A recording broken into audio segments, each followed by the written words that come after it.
Hello បងប្អូនទាំងអស់គ្នាខ្ញុំឈ្មោះវាសនាថ្ងៃនេះខ្ញុំមកលេងតំបន់ទេសចរនេះគេហៅអីគេម្ដុំហ្នឹងនឹងតំបន់នេះដើមឈើចាំស្នែងហ្នឹងហើយតំបន់ដើមឈើចាំស្នែងហ្នឹងហើយយំទៅពេលមកដល់ហ្នឹងបាទគឺឃើញទេសភាពសមុទ្រពិតជាស្រស់ស្អាតមែនទែនហើយជាពិសេសនោះគឺគួបផ្សំជាមួយនឹងសម្រស់អ្នក admin នេះផងអញ្ចឹងទៅធ្វើឲ្យទេសភាពកាន់តែស្អាតមានអត់មានអត់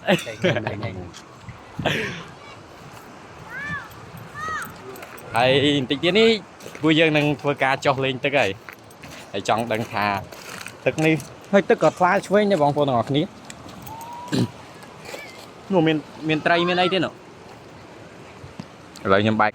កន្លែងនោះមិនមានត្រីទេសភាពគឺស្អាតមែនទែនបងប្អូនទាំងអស់គ្នាអាចមកលេងបាននៅទីនេះមានដុំថ្មមានអីបើសិនចង់ថតរូបថតអីក៏ស្អាតដែរដូចយើងបានឃើញអញ្ចឹងណាចង់និយាយថាទេសភាពឲ្យវ៉ាវតែម្ដង